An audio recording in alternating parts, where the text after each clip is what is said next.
Welcome. Thank you so much for being here. This is our second event for this year's annual Environmental Studies Symposium. We have events every night this week, but this is the first working group event. So with forestry, and we have two other working group events Wednesday and Thursday. So please come to those. I'm Violet. I'm one of the co-chairs for this year's symposium. I'm a senior here at Lewis and Clark studying environmental studies. Hi everybody, thank you for joining us tonight. My name is Joaquin Sandoval. I'm also a senior ENVX major here and another co-chair for the week of events. Thank you all for showing up. Thank you our panelists for showing up. Thank you to the committee and the faculty and everybody who helps make this happen. Like Violet said, we have two more of these working group format events that Ella and Liz are going to kind of expand upon, both tomorrow and Thursday as well. And then a labor and immigration farm worker standards kind of exchange between two labor experts on Friday. So we hope you'll join us for those coming up events. I'm going to introduce Ella, who was a student facilitator for this group in their previous meetings and has done a lot of great works with forestry in general on campus. So you'll hear from her on what's going on tonight.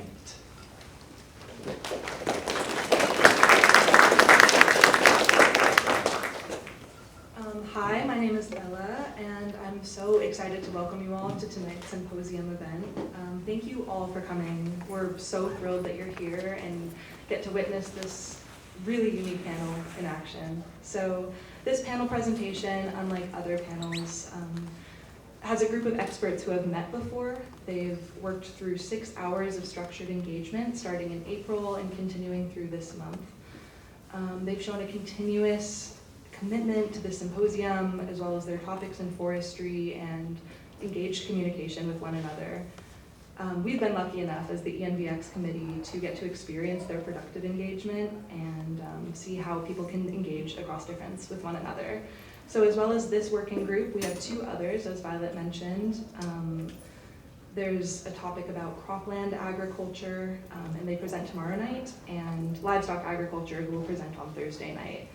This group is incredibly special, and forestry means a lot to me, and I believe that they bring a really rich diversity of backgrounds and perspectives to each of the conversations we've had, and I really hope you guys enjoy their engagement tonight, and please be ready to offer questions. We'll have a Q&A section, so yeah, thank you all for coming. Excited to see you all.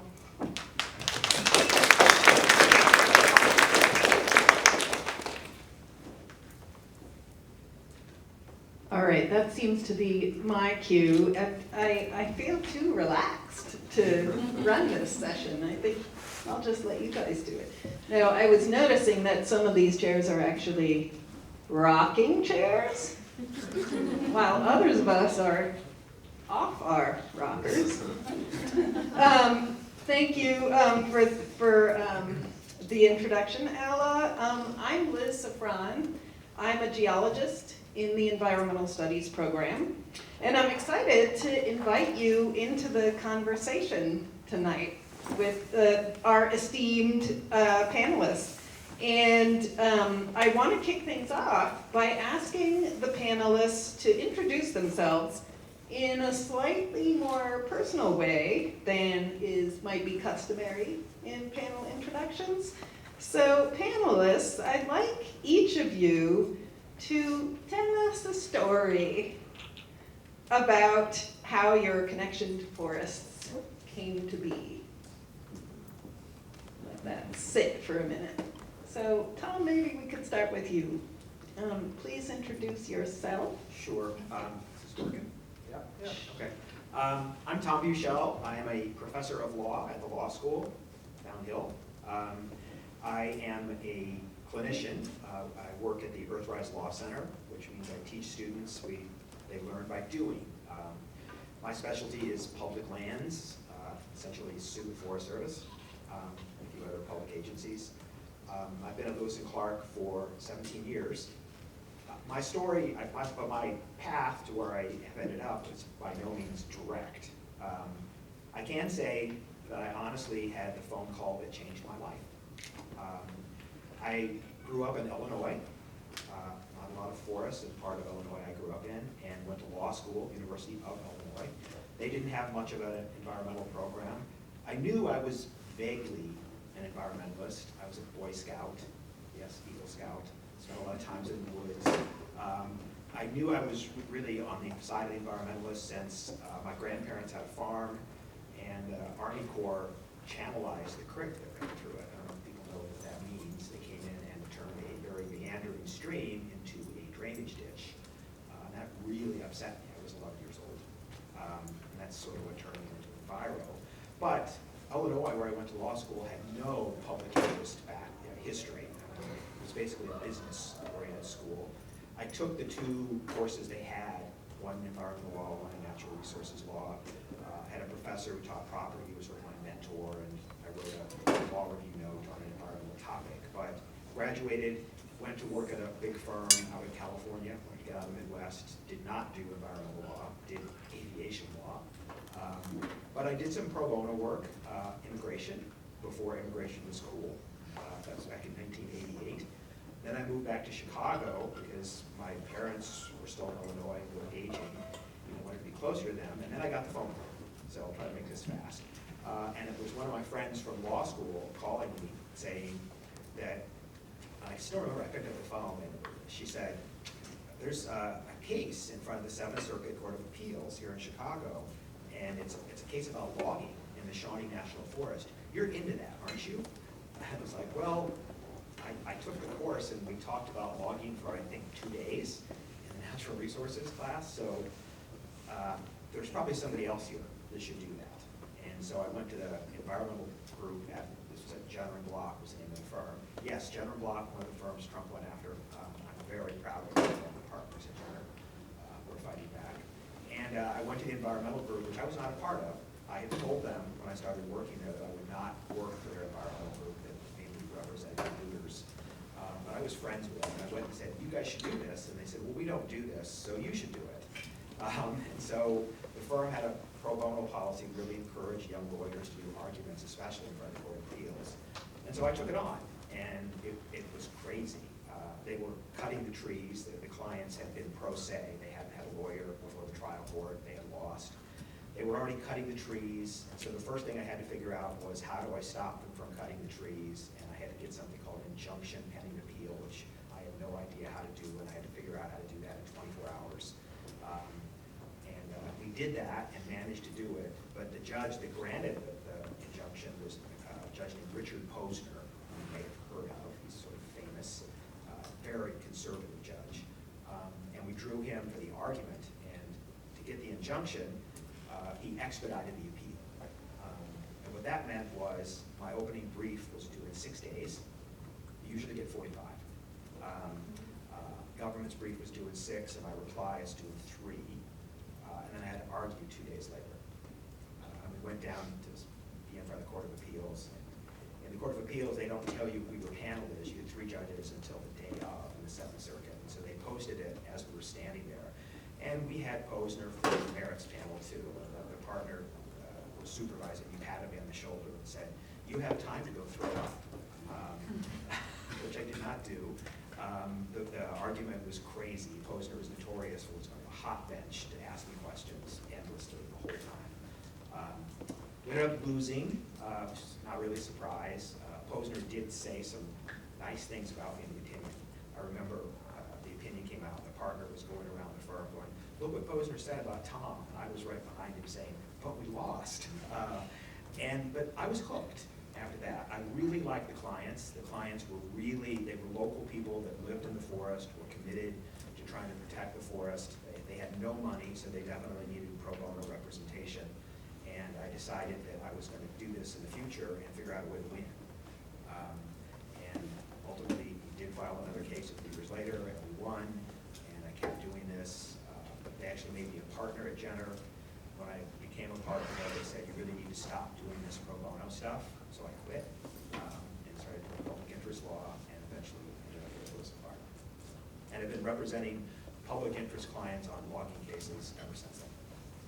Sorry, pretty long answer.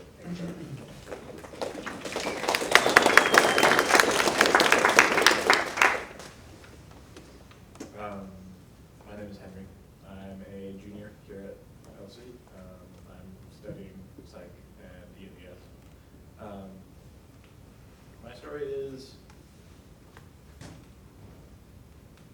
have some very fond memories of trees. One of my favorite childhood memories is of a tree in New Zealand. It is called a puriri tree, and it was in the middle of a cow field, and it was the only one left in that field, because every single other puriri trees are known for being very straight, very hard wood. Their nickname is fence post tree, because they would make fence posts out of them. This one was too gnarled to be of any use, so they left it. And it is quite possibly my favorite tree in the world. It was my first tattoo, was a leaf from that tree. So that was how I really got hooked onto the woods. And then traveling up, I've had opportunities to hang out in forests all around the Pacific. So traveling up through Japan, Alaska, seen a lot of different forests. And it's interesting seeing the more untouched woods and contrasting that to my very special tree. And so I'm here not in a very professional sense, but mainly just because I like forests. And I want to try and figure out how we can talk about them.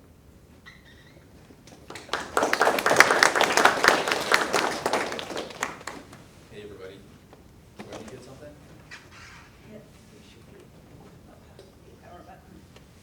Let's show it as on.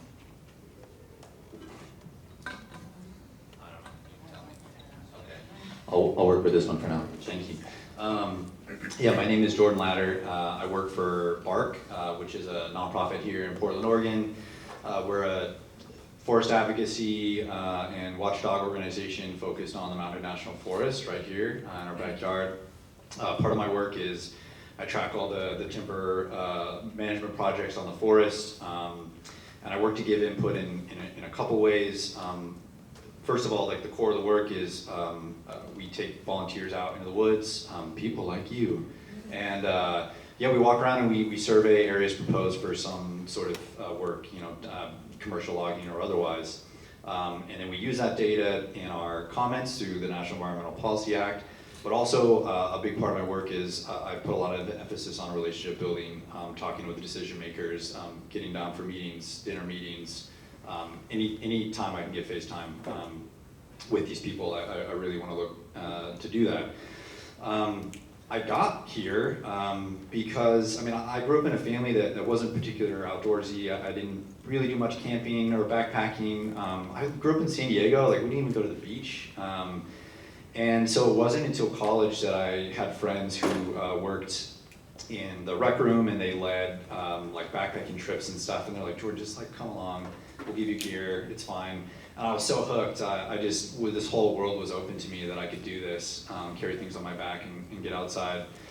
And I switched my major in the middle of undergrad from computer science to biology, and ended up getting an internship between my 4th and 5th year, and then yeah, an internship with the Forest Service afterwards that turned into a position, a wildlife technician on Sierra National Forest in California.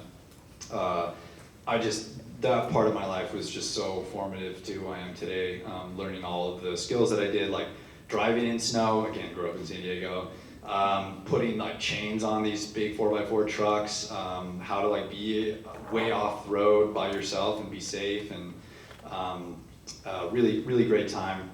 And then I think sort of just with me and forests, I've always known, like, again, that I felt, it just felt good. I didn't really know what it was. I think as I've gotten older, I've realized, like, oh, these, like this thing that you feel, these feelings, like, oh, that's anxiety, okay, I have a name for it now. And I don't feel that way when I'm out in the woods. I'm just like, whatever's in front of me, that's the thing that I'm focusing on. So it's really grounding in that way. And then the nerd stuff is like, I went back to grad school and studied forest management in general, which was a lot of forest ecology. And I was so hooked, like these super complicated interconnected systems that develop and exist on super long time scales. It's so hard for us to fathom. I just knew that, like, I wanted to figure out a place where I could make change, where I could have a voice in the decisions that get made on you know, lands, and found myself with BARC, and we'll see where that goes. It's been a good time for now. But yeah.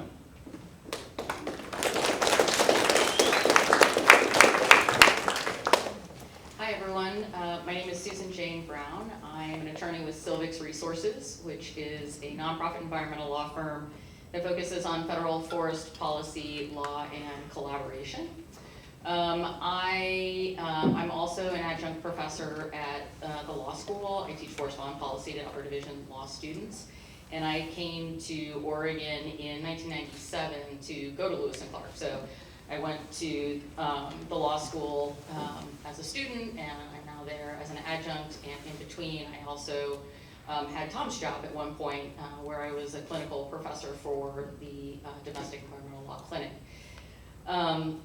So I do a whole bunch of different things. I am a litigating attorney, so I represent groups like BARC and a lot of Tom's clients as well in federal court, usually suing the Forest Service, Bureau of Land Management, Fish and Wildlife Service, National Marine Fisheries Service, and my practice focuses on federal forest management. So do a lot of timber sale litigation, that kind of stuff. And I got hooked on forests also when I came here to go to law school. It was the Pacific Northwest was a really amazing place. I had only visited here. I did my undergrad work at Vanderbilt University in Tennessee, which is very different than the Pacific Northwest. And when I found myself on campus here, I was just kind of amazed at the natural environment. You know, you got Tryon Creek down there, and we could see that from class. You can take a walk if you get stressed out. But I really got hooked on forests not long after I got to campus, and that was back in 1997 when the federal land management agencies were just starting to implement the Northwest Forest Plan. And part of that, that policy decision was we're going to put some forests off limits, but then we were also going to sacrifice old growth forests for timber production, and that was part of the deal with the Northwest Forest Plan. So I got involved with a student group on campus, and we went out and we were actually ground truthing those timber sales. So a lot of, like what BARC did, we were doing as law students. And so I went out with some second and third year law students. They took me out to the Willamette National Forest and showed me my first old growth clear cut and my first old growth timber sale. And I was like, yep, that's gonna be what I do. I was absolutely hooked. I'm a tree hugger. I love big trees. They make me very happy. And I wanted to dedicate my career to protecting those forests and restoring them when necessary. So that's what I've been able to do for my entire career, which I'm really, really lucky to be able to do something that I'm passionate about, that I can feel good about. I get paid to do it, which is kind of amazing. And I get to work with some really amazing activists, clients, and partners. So that's why I do what I do.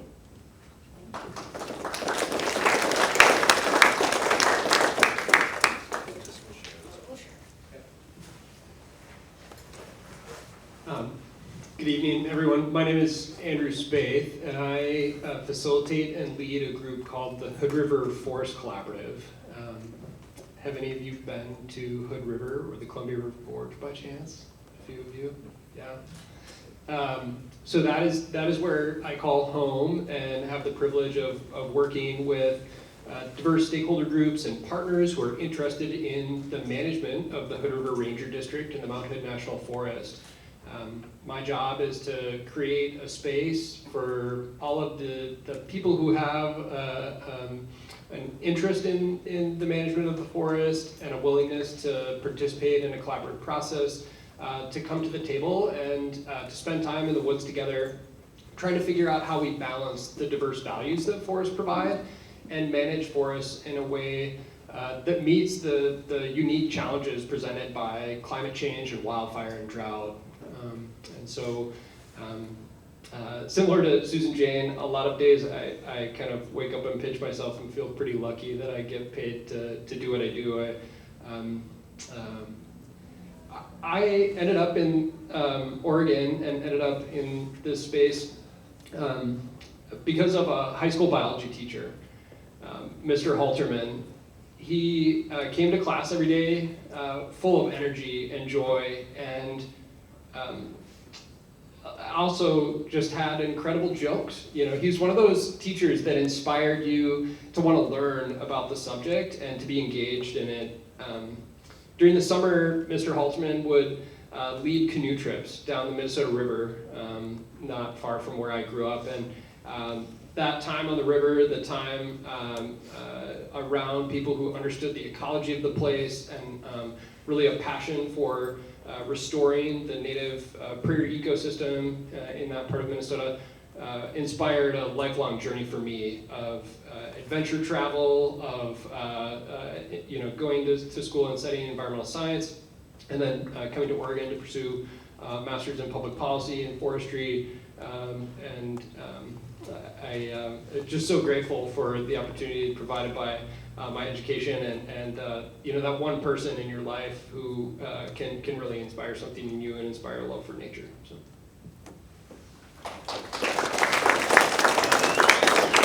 Wonderful, thanks everybody. It's great to hear a little bit about how you arrived at the present moment.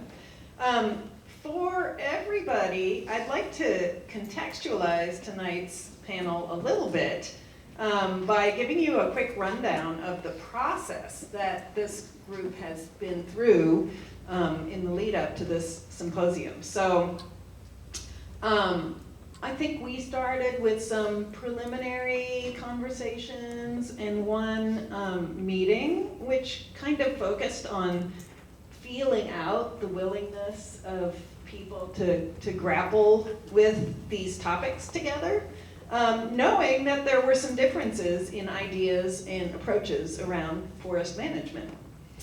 And then in April, the group met formally for the first time in a structured conversation facilitated by LC students, Ella Block and Olive Gersang.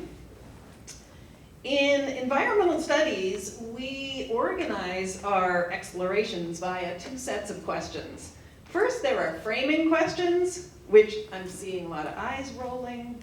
Hold it in, students. Which get at our motivations and our instrumental desires around big, important issues that often inspire controversy. Framing questions get at what's upsetting us or what we want to see happen. But to make progress on a problem, you first need to understand what's going on and why it's happening. And for that to happen, you need to ground it in a particular place or set of places where there are specific actors and processes that you can identify and learn about. So in the April session, each working group, including these guys, discussed possible framing questions that they all cared about, and a focus questions that they might be able to dig into a bit together. So the LC team followed up with the working groups to propose questions based on what we heard, and iterated with the group to settle on them. And in the forestry working group, the framing question is, forests have changed in ways that concern us all. How can future forest management address change?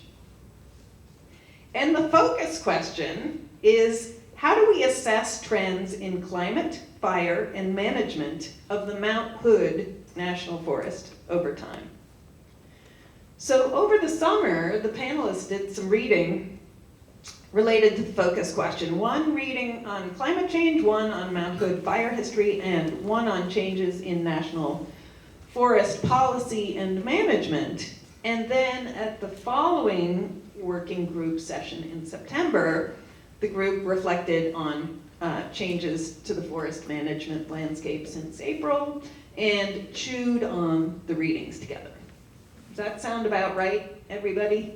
Okay. So that's the journey that these people have taken together.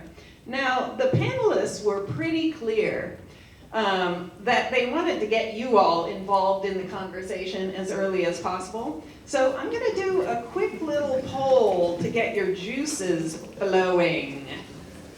So I'm going to put this up, and I'm going to ask you to join on your phones or your computers and answer the following question. Are you in favor of logging on public lands?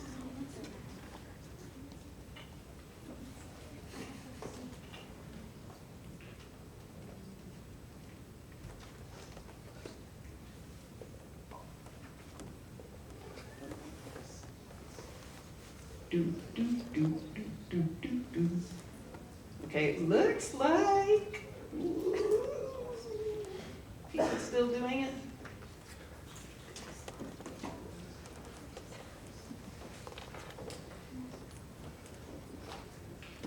All right, so looks like the answers have kind of stabilized at around 70% no, and around 20% yes. Okay, got another question for you. Should fires on public lands be suppressed or allowed to burn?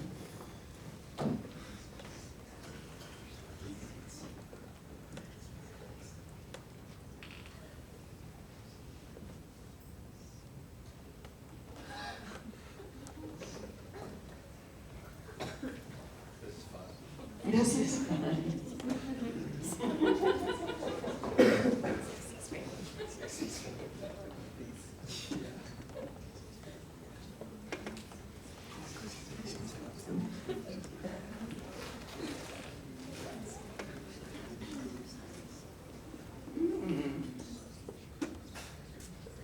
Interesting.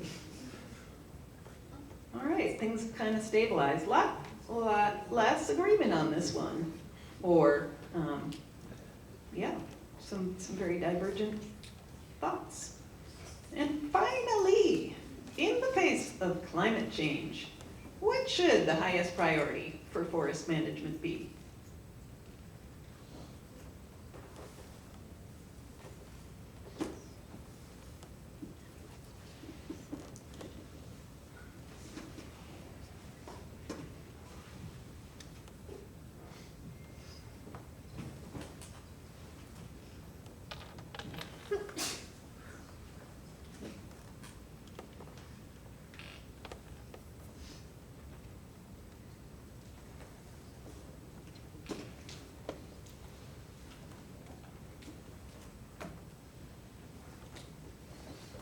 Interesting.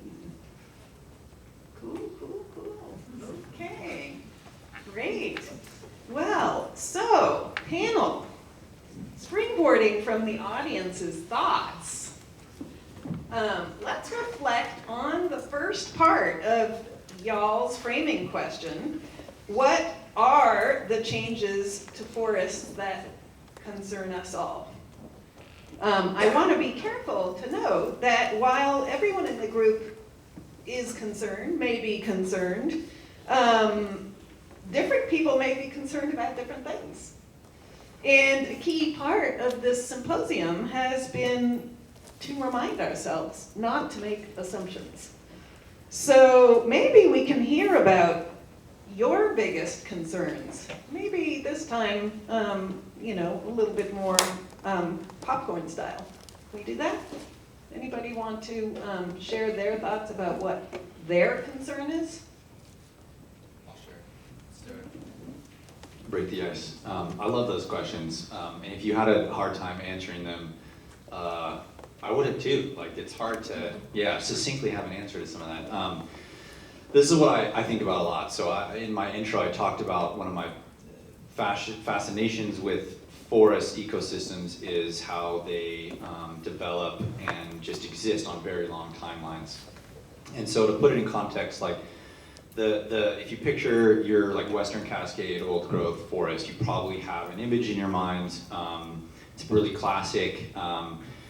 That forest, highly variable, but probably took, for the most complex, like 400, 500, 600 years to develop to the condition that it's in if we go and visit it today.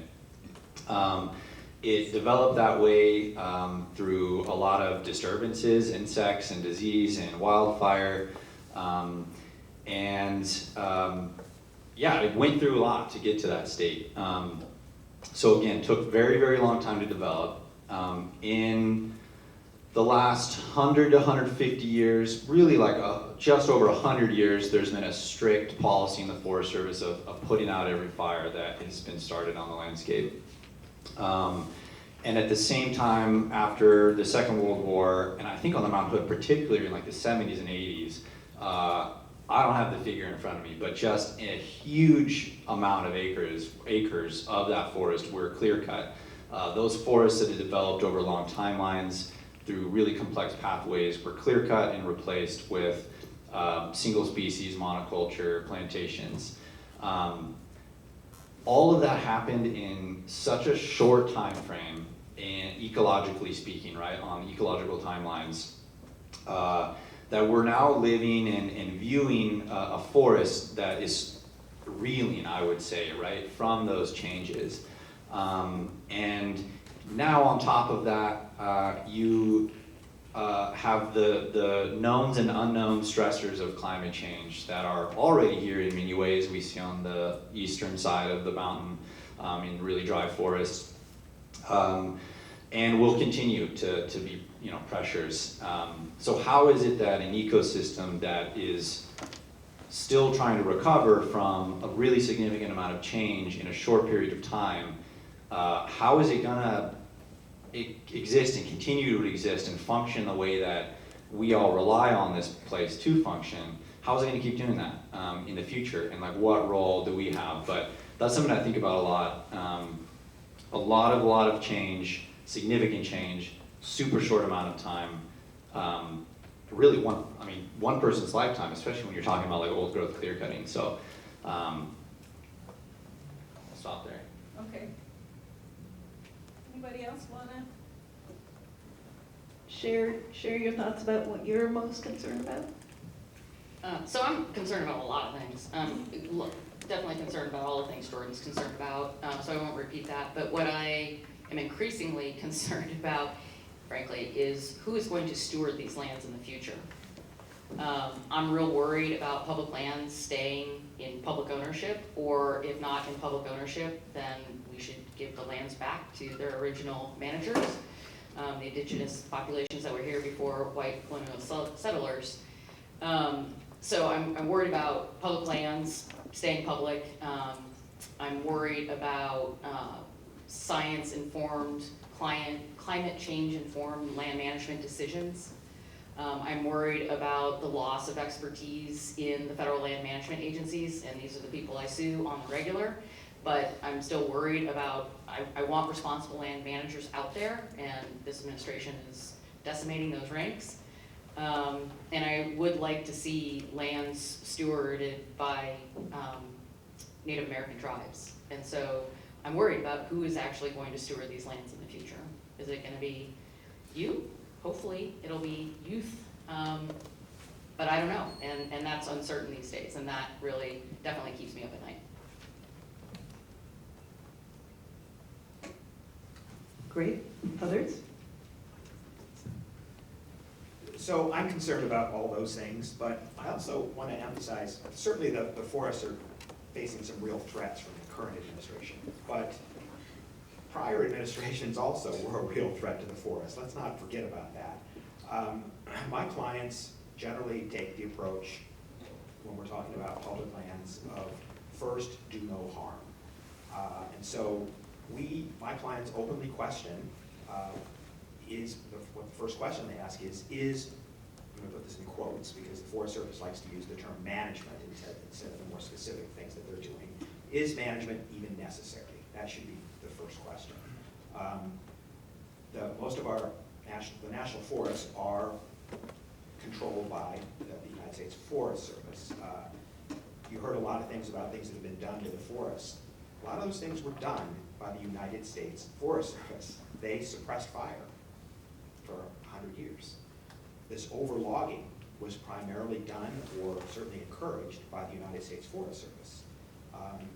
And they still are currently in charge and are offering solutions about threats from fire, threats from climate change, and surprise, surprise, their primary solution to all of this is more commercial logging.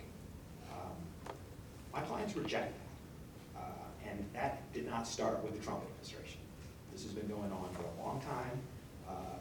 Just give you an example of, Biden made a proposal during the last couple of years of his administration, and he started out saying we need to have better protections for old growth and mature forests in the United States. Turned it over to the Forest Service, said figure out how to do this. The Forest Service turned that into an excuse to actually log old growth and mature forests to supposedly protect them. The draft environmental impact statement they put out right before Biden lost the election actually had an alternative in it. Their main alternative was more logging, but they actually had another alternative that said, let's do an alternative that actually maximizes commercial logging. And they refused to consider an alternative that minimized commercial logging. So again, this is well before Trump. So there's a lot of problems with how the Forest Service forests are managed. I think what I would like to see from the Forest Service is just a little bit of humility and have them acknowledge that certainly not all the problems, but quite a few of the current problems on the forests were caused by them. And they should at least be talking to people that are a little bit skeptical about what they're doing and maybe think of some alternative ways to approach this instead of the way that they've approached it during the entire time I have been involved in this, which is logging seems to be the solution to every problem. And my clients just fundamentally disagree with that. And now Trump has taken that and turned it, put it on steroids. And so, yeah, it is even much worse now, and that's a huge problem. Susan Jane is right. We now have this added concern, which is new, about is the public land going to continue to be public land? They're actually thinking about doing that. That's really scary, and I hope that doesn't happen. But I do want to make it clear that a lot of this predates Trump. A lot of my clients' concerns predate Trump.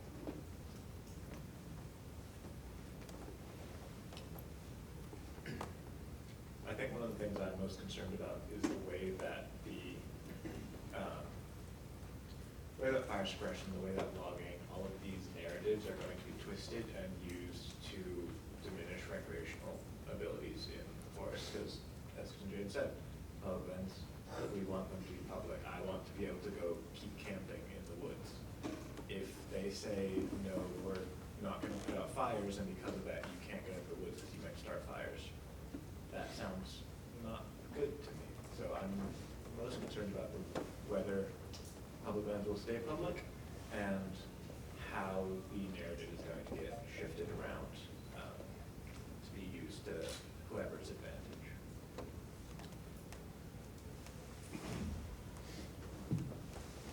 I'm going to go in a slightly different direction. And I guess more globally, I think that the biggest threat we face is the lack of connection between our communities and ourselves and the landscapes and the resources that sustain us. The disconnect with nature is causing us to be okay with exporting our impact on the globe.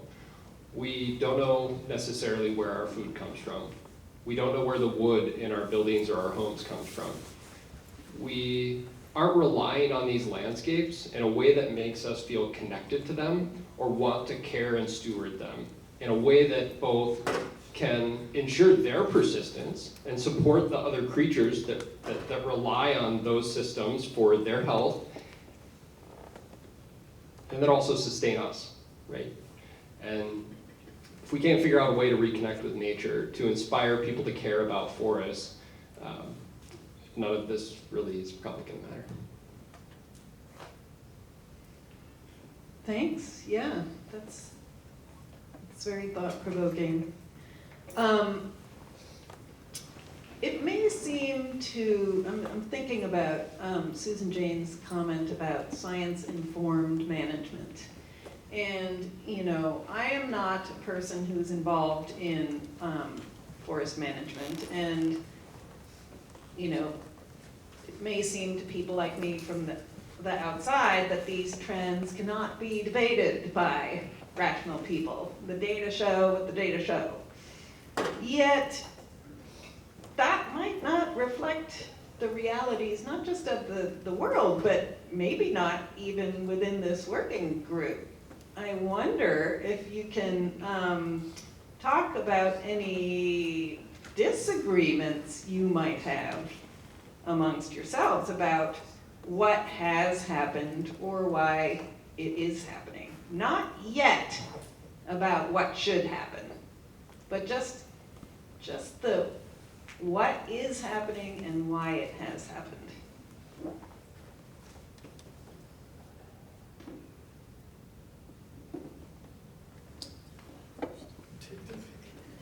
Take the bait.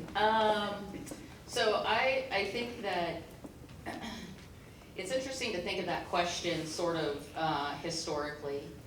When I showed up in the Pacific Northwest, again, to go to law school at Lewis and Clark, because I wanted to be an environmental attorney, so mission accomplished. That was in the mid to late 1990s. The state of the scientific knowledge about old growth forests and forest ecology and forest dynamics and disturbance was light years behind where we are today. We didn't know a whole heck of a lot about those forests and how they functioned. The popular scientific understanding at the time was that old growth forests were biological deserts, that they weren't worth anything because they were dark and dank and they were creepy and they were scary places. That was sort of the prevailing wisdom. And the way that you managed those forests was to clear cut them. You cut them down and you replant them with Douglas fir, which is our sort of state tree, of course, but you replant those clear cut areas with Douglas fir in rows. And you manage that forest for its production, for crops, basically. And that's why actually the Forest Service is in the Department of Agriculture, not the Department of Interior, because Department of Agriculture is where we grow crops, and trees are crops. So that was sort of the prevailing wisdom back then. That was also, before the internet, before GIS, before cell phones, So our scientific understanding has advanced dramatically since that point in time. And the pace at which we are learning about forests and forest ecology and disturbance and how these things work, and then you throw in climate change, which is definitely coming out of left field and causing all kinds of craziness in our forests. What we know today is so different than what we used to know. And I think that there is not, to answer your question directly, there is not unanimous agreement about what the science says about these forests. And for those of you that are in scientific disciplines, you know this, that science is not an answer, it is a process. And it doesn't give you an answer, it tells you stuff. And then it's up to humans to decide what to do about the stuff that the scientific inquiries are telling us. Do we like what the science is telling us? Do we not like it? Do we think it's true based on replication and peer review? So you know that science is not an answer, it is a process, and it tells humans stuff. And then humans get to decide what to do with the stuff. And so science is telling us lots of different things right now about forests and forest ecology and what sustains these lands. And depending on the discipline, there is a higher degree of agreement and comfort with what the science is telling us. And then humans, again, get to decide what to do about that. So on some disciplines involving forests, there is a lot more agreement than in other aspects of that discipline. But really, we don't agree on necessarily is the management implications of what the science is telling us. So the science might be telling us that fires are affecting our forests in ways that they didn't used to. Fires are getting bigger, they're more severe, they cause greater extent of mortality, and the size of our fires are getting larger. Climate change has something to do with that, past management has something to do with that, and current management has something to do with that. Do we like what science is telling us about that? That's where the disagreement comes, is what does the science mean for us as humans? Humans don't agree about what we should do about what the science is saying, which for me is why collaborative processes that Andrew's involved in are worthwhile, because it brings humans together in a room and says, okay, so this is the scientific input, what do we as a community want to do about it? And I think that's really where the rubber meets the road. And that community response to what the science is telling us is going to be different based on that community of people and that community of place. It's going to be different what the Hood River folks are determining what to do with their forests versus what my forest collaborative in Eastern Oregon is deciding what to do with our forests, because our forests are different, and our communities are different, the people in those communities are different. So, that's what I would say about that question. I'm gonna return us to the yes, definitely. You disagree about what then should be done in terms of management. Do you disagree amongst yourselves about which science or what aspects of the science are more credible or less credible? Because are the facts themselves settled according to you? I mean, certainly some, right? But maybe not others? Give me that thing. Well, no, we don't really agree. And my clients don't participate in the collaboratives. They haven't for quite a while. And I think something that happened at the last meeting we had as a group sort of illustrates why. We were having some disagreements about some of the science, and we do disagree about what it says, and whether or not how logging affects climate change and how logging affects climate change mitigation, and the ability to do that. And is logging, commercial logging, an appropriate response to try to reduce fire risk? Is fire risk caused by climate change, or is it caused by fuel loads? And there are different scientific opinions about this. But the science that I was citing was called out by others as those scientists were ideologues, and they were extremists, and this was junk science. And what I was really struck by was these collaboratives, they're sitting at tables with climate change deniers from the timber industry and from other, and they don't use that language towards them, but they use that language towards my clients. And so that's why we don't participate in the collaboratives. We view it as just, we have been isolated and sidestepped and again, called out as ideologues and extremists, when in our view, there's other people at the table that actually deserve that label, and that my clients don't deserve it. So that's why we don't participate in the collaboratives.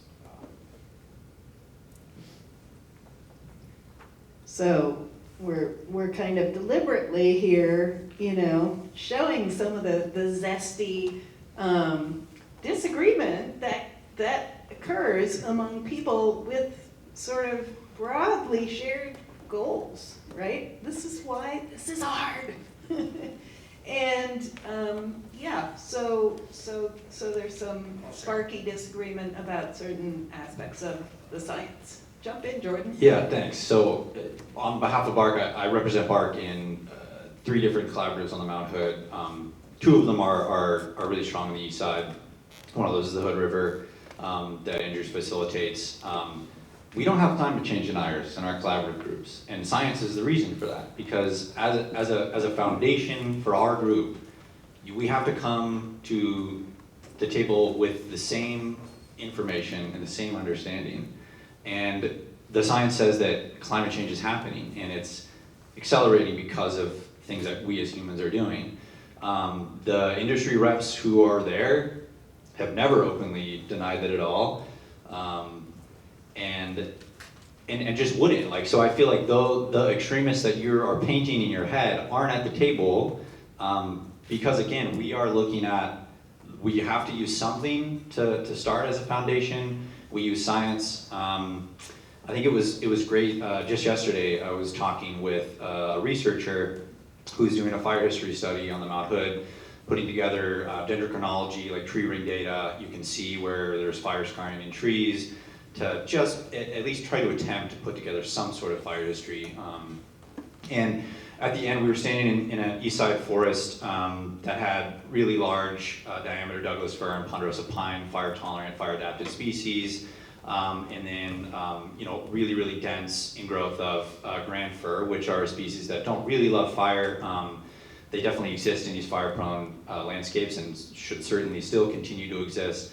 But the question was posed to him, like, so what do we do? You know, like what do we do to a stand that looks like this? And his answer was like, my job as a researcher is to give you information about this place, and it's not my job to tell you what to do with it. It's your job as the group, whether it be collaborative or otherwise, to do with that information, you know, what you want, and that's sort of what Susan Jane was talking about. And all of that research, you know, talks about how climate is accelerating these impacts. And I think that what I heard from you, Tom, was you set up the question like it was like either climate change is causing the problem or it's logging, and it can be both. Like it's not a one or, and if you look at the literature, you realize that these are super complex systems. And so even when we talk about what is the role of forest in mitigating impacts and sequestering carbon, so carbon sequestration is one of the many things that forests do for humans. And it would be improper in my mind to choose one of the values that they offer and only choose that thing to manage for. And so again, like these are very, very complicated issues. We have to start somewhere. For me, I have to look at the weight of evidence. I have to look at what the research is saying, and then at the same time, I need to sort of like tune out, okay, well, how is the federal agency in control of these lands interpreting the science? And that can be in a lot of different ways, and it can change from district to district, forest, or from forest to forest. And in the science, in the same way as like any scientific field, if you want something to be true, you can go and you can find a study that will prove that to you. And if you are a land manager who believes that it is your job to produce timber, then you will find the research that allows you to do that. So again, I talk to researchers directly because most of the researchers, which is the science that I think that you and your clients would disagree with, Tom, I talk with them and they are deeply frustrated with what the Forest Service does with it. The researcher I just mentioned at the beginning was talking about like the fact that there are timber targets and quotas on national forests really gets in the way of doing good work, because it means that, all right, we have to generate some commercial value. You know, how are we going to do it and where are we going to do it? And yeah, again, if you're just like, we need to get the cutout, there's some literature, there's some research that you can cite to do it. I could just keep going on. So like, I don't want to get off topic, but I'll stop. If I might, Liz, I might just Please, add please. a little bit. Yeah. So, I think it's important to understand the distinction, as all of you probably do, between the dry forest ecosystems on the east side of the Cascades and the more moist forests west of the Cascades. These forests developed under very different climatic conditions, and on the east side is primarily what we're talking about, where forests are largely fire dependent. There are long seasonal droughts. There are sources of ignitions, historically from indigenous burning, but also lightning strikes that would start fires. And fires would generally burn relatively large areas. So for example, on the east side of Mount Hood, fire reconstruction studies have showed that on average, every other year, about 30,000 acres was burning, which, you know, it's a lot of area in the east side of Mount Hood. These are relatively large fires occurring at a very, you know, at a high frequency. And what that means is when you have that regular disturbance occurring, you're shaping both the species composition, so the tree species that can handle fire, that have thick bark and are adapted to living with fire, generally do better. And you have lower densities of tree species. So you have a forest that has more open structure. So there are large trees with you know, these fire tolerant characteristics that are generally pretty widely spaced and that are in clumps.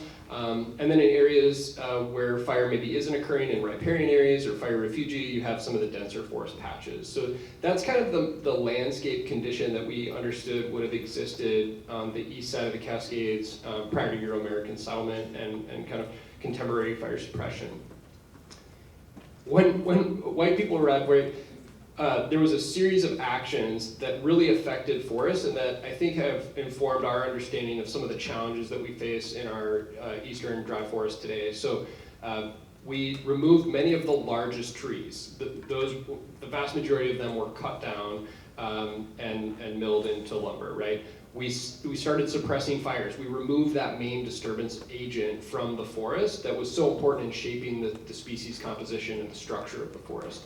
And so we've created this kind of unnatural forest condition where we lack the most fire and drought tolerant trees. We lack these big trees in the landscape, and we have a lot more trees today, a lot of small and medium-sized trees that historically probably wouldn't have ever existed there in those densities and at those levels. And so I actually think if you dig into the science and read about what our leading scientific experts understand about Eastern Oregon forests, is that generally we understand that we're lacking old growth forests and trees, and we have too much dense forest, that we have created unnatural forest conditions that are leading to some of the issues that we see today. The communities that I live in are facing a western pine beetle outbreak. There's a massive amount of defoliation, insect activity, dying trees because of the drought stress and the insects. We have large patches of high severity fire in our dry forests, unnatural high severity fire patches, thousands of acres of nothing but dead trees in some of these areas that historically would have been receiving fire every few years.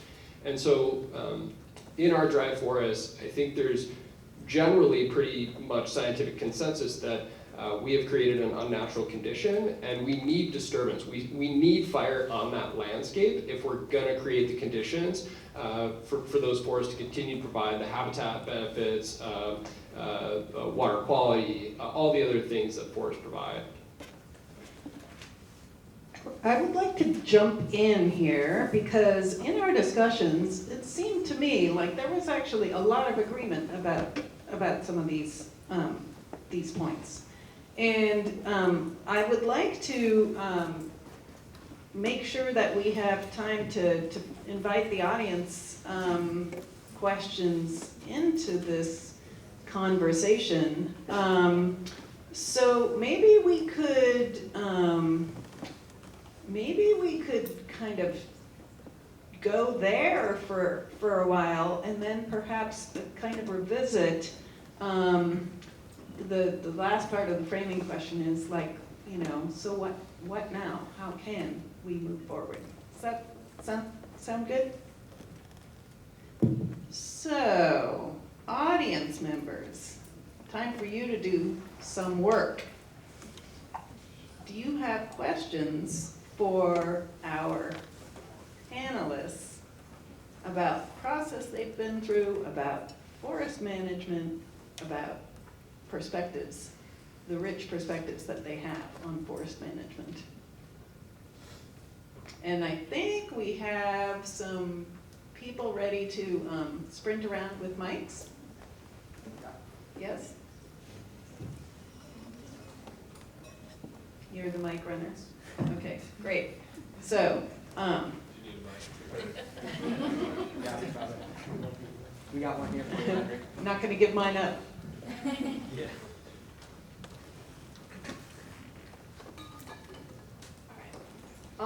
Hi, I have a question for Andrew, Yes. right? Yeah. I was really interested in what you said about like getting people more connected with nature. What are some of the ways that you think we can like start to have like the common person, I guess, see where their like resources derived from the land are coming from? I'm sure others have perspective. If only you had a microphone. Yeah, it's a great question. So, it's my understanding that my experience is not that unique. That Mr. Halterman in my life is actually a pretty common experience for people who become, really that fall in love with nature and want these experiences and want to find ways to dedicate their parts of their lives, personally or professionally, to being stewards, taking part in being a member of planet Earth. And so I think, as you continue to pursue whatever career path you decide to go down. Think of what role you can play in bringing that next generation along, and being a mentor, taking somebody on a hike, showing them a cool place outside that you love. I think we have a long way to go in terms of educating ourselves about where the wood we use comes from. And I guess I would just offer that, prior to this, I worked for a nonprofit in Portland that did a lot on wood utilization and certification and trying to source wood locally from kind of small woodlot owners and sustainably managed forests. And the gold standard is Forest Stewardship Council. So FSC certification is a really good way to get a sense that the wood that you're using is from generally a pretty good source. I would say there are some other certifications out there that are greenwashing, and educating yourself about some of those other things and why they may not be really actually meeting a lot of ecological goals is an important thing for all of us to do. It's not really that dissimilar from the slow food movement, right? Like, wood is a thing that grows out of the earth, that we all use, that we all interact with on basically a daily basis. Like, we should know where the wood in our house came from. We should know where the wood that's used in our buildings comes from. That shouldn't be a crazy idea.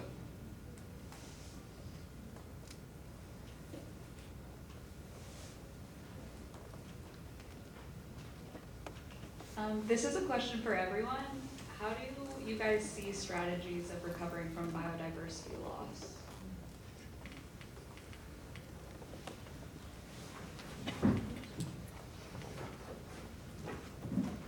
I personally am not entirely sure that that's a problem, and that recovery should be an option, because biodiversity loss in a given habitat is natural. Habitats are continually evolving, they are always changing. If we try to stick our habitat exactly where it is right now, how do we choose right now? Why do we say that the habitat of today is better than the habitat of 50 years ago? Or that the habitat of 50 years ago is better than the one of 500 years ago? Where do we draw the line?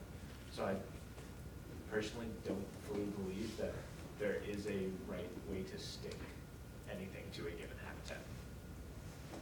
Henry, you're speaking like a geologist. I agree with that to some extent. My students are preparing some comments right now on a proposed forest plan for 3 of the Blue Mountains forests out in eastern Oregon. And one of the points we're making is one of the Forest Service's fetishes is historic range of variability, pointing to how the forest looked before European settlement. Because of climate change, that is really kind of irrelevant. The forests going forward are going to look different than they did. And so I do agree that we have to think about what the forests are going to look like going forward, not what they look like in the past. But in terms of biodiversity, I have to disagree that there are some serious problems in the forest in Oregon with biodiversity. I think you can't ignore the problems that have been caused by man and what we've done. I think everybody universally agrees, well, I think almost everybody, that in eastern Oregon, for example, we've heavily overlogged, and there's just a big shortage of large and old growth trees. And we need to fix that. And the best way to do that is to let the trees grow that are there, and not cut large, mature trees, which is what my clients favor. I'd love to add to that too. So a lot of you are probably familiar with just the idea of like restoration, like let's restore this place. And I think often we think, when we think of that, we do like sort of like what Tom was saying, where you're like, we want it to look like it did before.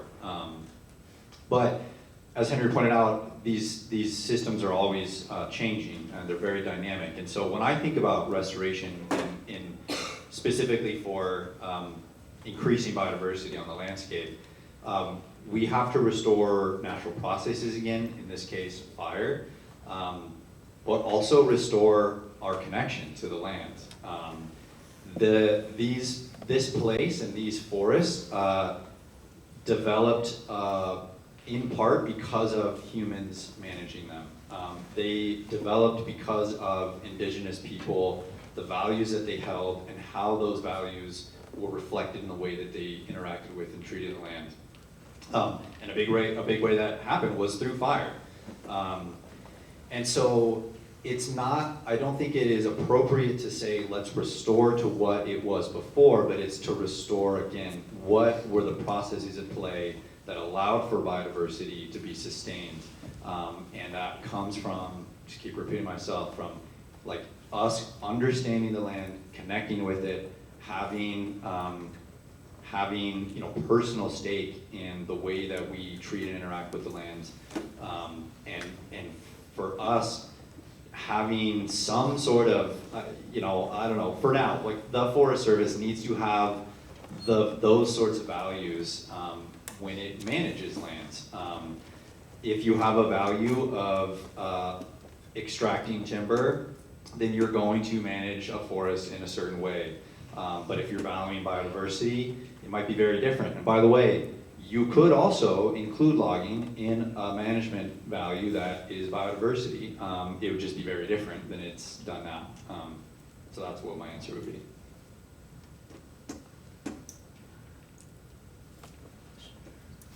Hi, I think Tom touched on this a little bit, but I'm wondering with the current tensions and divisiveness we see in like policy work and courts and administrations, if your guys' work has changed a lot in recent years or if it's kind of remained the same.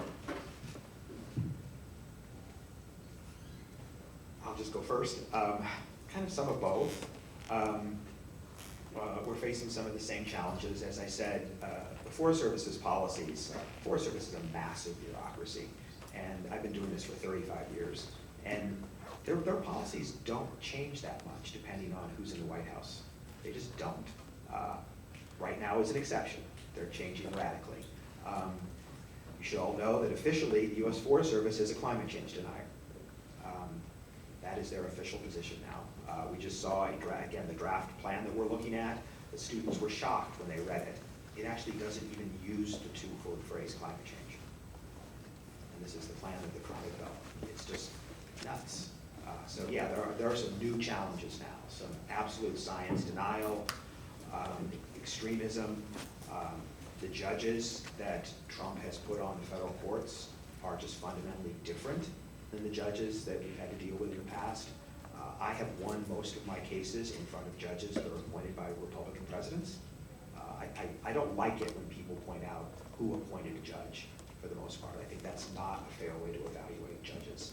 For the most part, the judges that I've been in front of are fair, try to apply the law, follow the facts. That has now changed. But a lot of the judges that Trump has put on the bench don't do any of those things. And it's really kind of a scary situation now. So those are some of the biggest challenges we're facing. Yes, Jade, do you want to add to that? Yeah, sure. Yeah, I agree with Tom. I think it's a little bit of both. And I would also agree that, I was talking to a reporter about this today, as a matter of fact. The Forest Service has had the exact same message over the last 20, 25 years, regardless of, party in the White House. It's been a lot of fear of fire, and it's been a lot of logging as the only solution in both Republican and Democratic administrations. So that hasn't really changed. I think the heat of the rhetoric is what is different. This administration has definitely set a new bar with the heat of the rhetoric around fill in the blank, like whatever it is. And that's really scary and that's really terrifying when you see, executive orders and secretarial memos and policy statements about, how climate change is not real. It's like, climate change is totally real. It's sort of like gravity. I mean, you can say it doesn't exist, but it does. And so you kind of have to put aside that rhetoric and look at what is actually happening on the ground. And frankly, right now, honestly, not a lot is actually happening on the ground yet. And that is, I think, a function of what else has been going on with this administration in terms of firing federal employees and starving the agencies of funding. But that is about to change, and I think we're going to see, and Jordan's been talking to me about this a little bit, and I've heard it from my other clients, that there's definitely a tidal wave of stuff that is coming our way.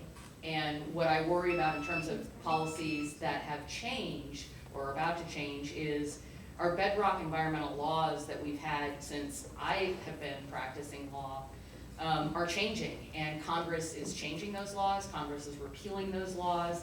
This administration is repealing those regulations that implement those laws. And those are the things that Tom and I use and our clients use to make their voice heard. Whether that's the National Environmental Policy Act procedures, which is basically, look before you do stuff on the ground and consider the environmental impacts, and oh, by the way, you should ask the public what they think. Those seem like bedrock concepts that this administration is walking away from. Or the Endangered Species Act, which protects imperiled wildlife species. We're walking away from that. We're walking away from the Clean Water Act and the Clean Air Act. I worry about the loss of those laws because I don't have those laws. I can't protect the things that I care about and that my clients care about. So I'm really worried about that change or the loss of those environmental laws. And you can spool that on up to constitutional protections as well. But in my little wheelhouse, I'm worried about the loss of those laws and those procedures and those substantive protections that they provide.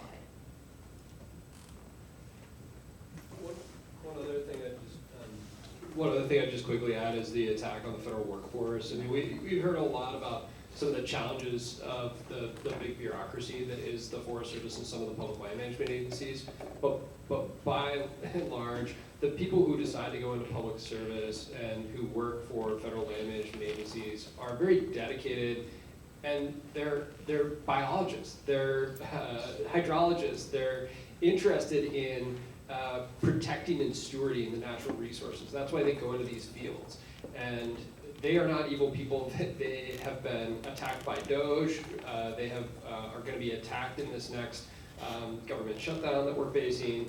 And to watch people who are dedicated public servants lose their jobs and be forced to make really difficult decisions about their livelihoods and their family's future is emotionally been very challenging, to be honest.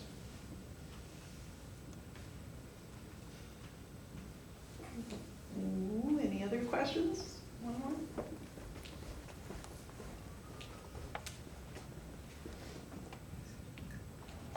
I've had quite a lot of experience just where I live. I live in the Canadian Rockies, so we've been hit by a lot of forest fires within the past decade. We had one of the biggest forest fires in all of North America this past decade, and I've seen a lot of population displacement and a lot of economic failure that's hit really close to home. And I think I just wanted to ask from like a law perspective how that almost personal safety and that government side of it impacts different environmental goals and how that would be approached from different aspects. I see Andrew holding the microphone away from himself.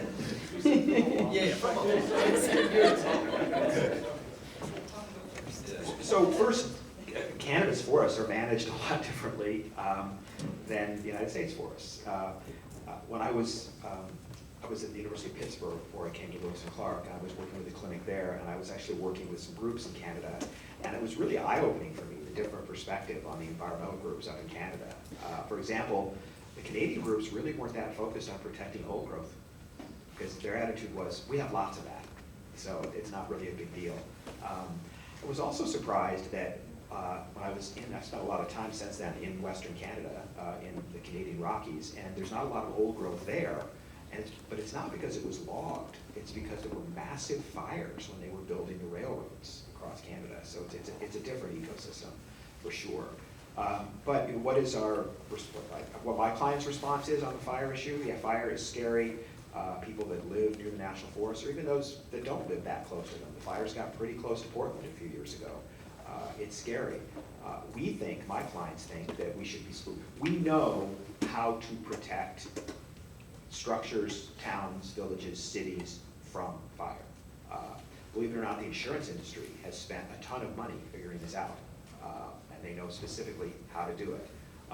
But that's not what we're doing right now as a public policy, to harden structures and to protect them from fire. We think that we should be doing that, and that's where our money should be going into, as opposed to continuing to commercially log at a large scale to try to reduce the severity of fires. We can't fireproof our forests. We can fireproof our structures and our towns and our villages. We know how to do that. and that's where the money should be going. Yeah, I wouldn't necessarily disagree with that. Although I wouldn't say we can fireproof anything. I don't think we can fireproof anything because you can burn anything if you try really hard. But I do think that we have a lot of information about how to harden homes, how to harden communities, how to keep communities relatively safe from an approaching fire. Different when it gets into a community and then you're dealing with it as a structure fire. So that's very different than a forest fire or a grassland fire or shrubland fire. And it's also an interesting jurisdictional question. So if we're talking about hardening homes or community safety, generally speaking, that land that we're talking about is not federally owned. It's usually privately owned. It's owned by homeowners, or it's managed by a city or a county. So those aren't federal lands. So when we talk about investment of scarce resources, and we're talking about where to put federal money, generally speaking, the feds aren't putting money on non-federal ground. They're putting it on federal ground, they're not putting on non-federal. Because generally, with a lot of exceptions, the feds don't tell private individuals what to do. That is a state function, or a county, or a local function. But there are federal grants to help communities prepare for wildfires, do some of that community preparedness, which those grants have now mostly been cut off under this administration. So, you know, when you hear the administration talk about their desire to reduce wildfire risk, it's like, cool, me too. And you just closed off those grants and pulled that money away from those communities that was doing that work, right? So, you know, I certainly recognize the hypocrisy in a lot of the messaging that comes from this administration, but probably actually a lot of administrations. It's not just this one.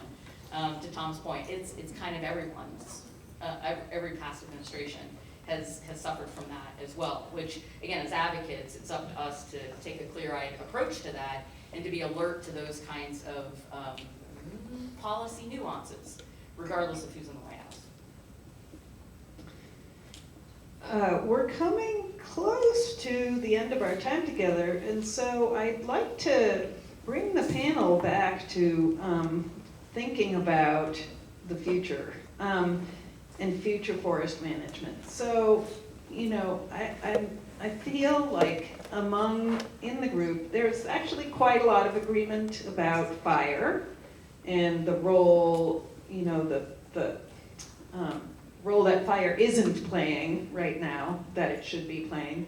And I wonder if we could pick up on, you know, just the last part of the framing question and talk a little bit about how future forest management can address change. Something small and I'm happy to start and just share a few reflections. You know, I think the provocative questions that you started with, you know, was great. I love that everybody participated and shared a response. What struck me about those questions and the answer choices is that they're really not representative of the reality of the world that we live in, right? That if somebody tells you all logging is bad, you should think critically about that. If somebody tells you that all wildfire is good, you should think critically about that. We know that in many places, the management activities of the future, the management activities that we are taking today that are based on the best available science, include a diverse range of potential actions. Some of that is thinning, some of that is non-commercial fuels reduction like mastication, some of that is using fire as a management tool through prescribed burning or cultural burning.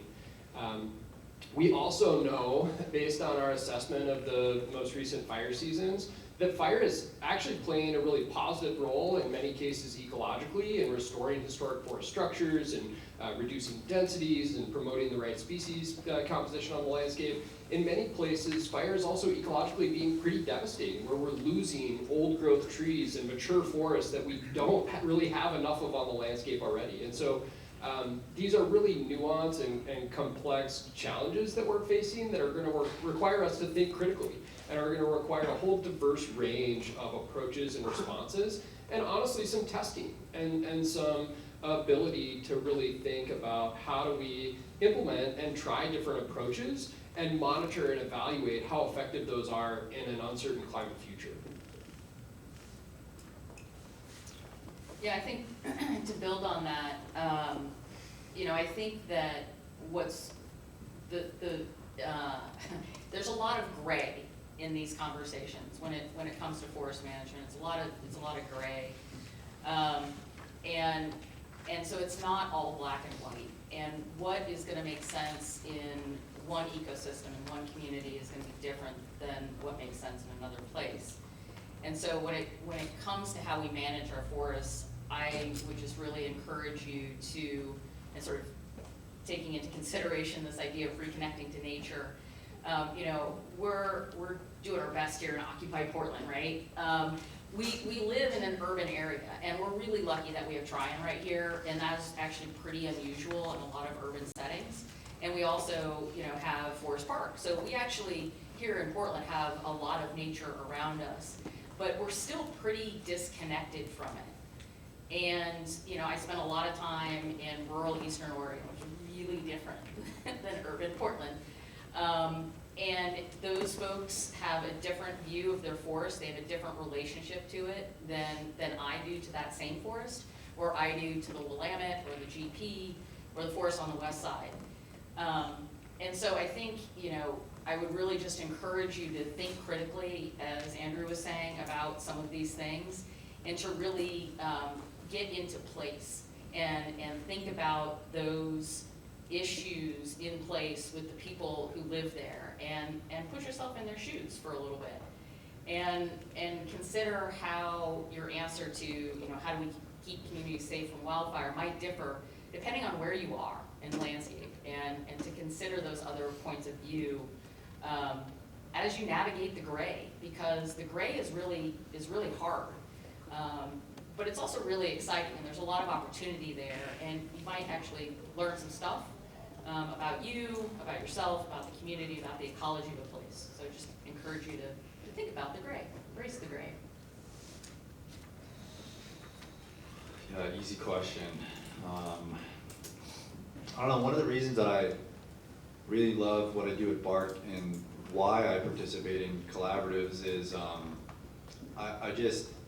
I really believe that communities that live on and rely on a place should have a say in how they're managed. And so using the Forest Service as an example, it's a huge bureaucracy, like Tom said. It has really, really difficult systemic and structural issues that I think are the cause of a lot of the issues that we see today.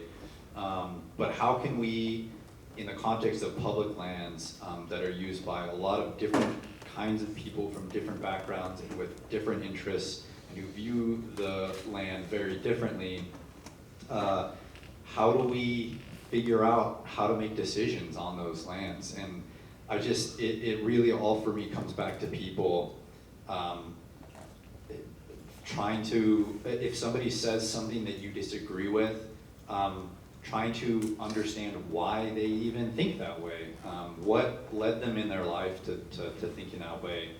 I feel that a lot of you in the room feel the same way. Like, this environment we live in of extreme polarization is, man, it's so toxic.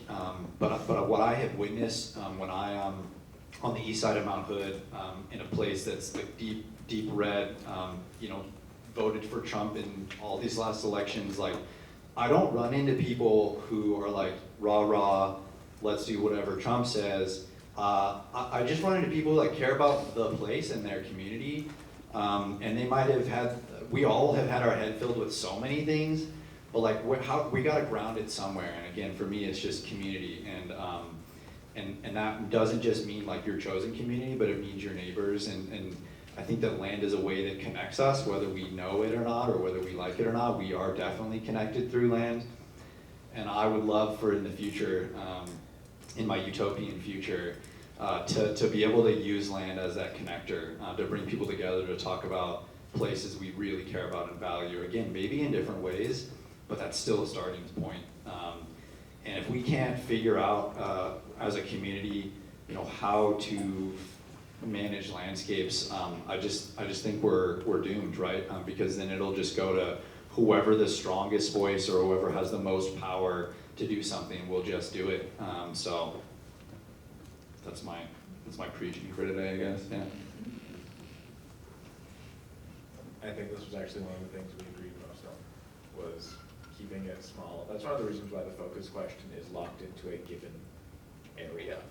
You have to hone in order to make it answerable. And the question of what can forest management do, what will that look like in the future, how do you do it well, is not doable if you leave it broad and global. You have to hone into a specific forest. And one of the things we talked about on the panel was you can't even just say the Mount Hood National Forest, because it changes throughout from the east side to the west side, which part of the forest you're talking about. So again, making it super specific and talking to the people who are there, they're the ones who are going to be impacted. So their voices are really the ones that matter. So, I mean, I agree with, well, I guess the first thing I want to say is that the most important thing I think that all of you could do is get out in the woods. We are really blessed here in Portland in the sense that we are really close to so many amazing places that we can access and go visit. Mount Hood National Forest is one of those. I mainly practice east of the Cascades in eastern Oregon. There are some beautiful places there that most of you probably have never even seen. One of the things I do with my students is I take them on a camping trip to eastern Oregon every May to get out so people can see it. It's a beautiful place. And I also encourage people to go out and look and see what's going on and see for yourself if you agree with how our forests are being managed. You can go, and it's not hard to find, the places where the Forest Service has recently done some of their core management, close quote, and look at it and see what you think. And I really encourage people to get out there and see it, because how it's often described is not consistent with the reality on the ground. You're out there to see it, so to do that. Wonderful. What perfect timing, panelists. I think we have just enough time to turn it back to our co-chairs. But before we do that, let's give our panel a huge round of applause.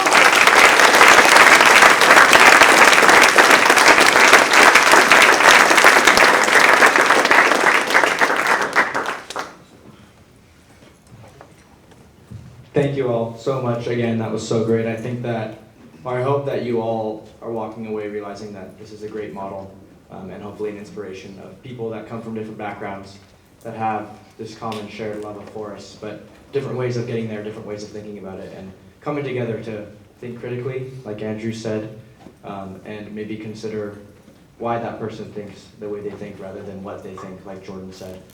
So I appreciate you all challenging yourselves with these conversations, and I'm sure if we gave you more time, you could go on and maybe get to a product, but I think we're all very satisfied with how the process went. So thank you for talking. And a special thank you to you all for coming and being a part of this at times uncomfortable yet important conversation. If you enjoyed this type of panel, we have 2 more like it this week. Same place, same time. Tomorrow will be on croplands, and Thursday will be on livestock. So please come to those if you guys can. We have cookies and coffee and tea over here behind this wall, caffeinated and decaffeinated, so if you got a long night ahead, we've got a little extra boost over there for you. Enjoy it all, and we hope to see you at the rest of the events. Thank you, everybody.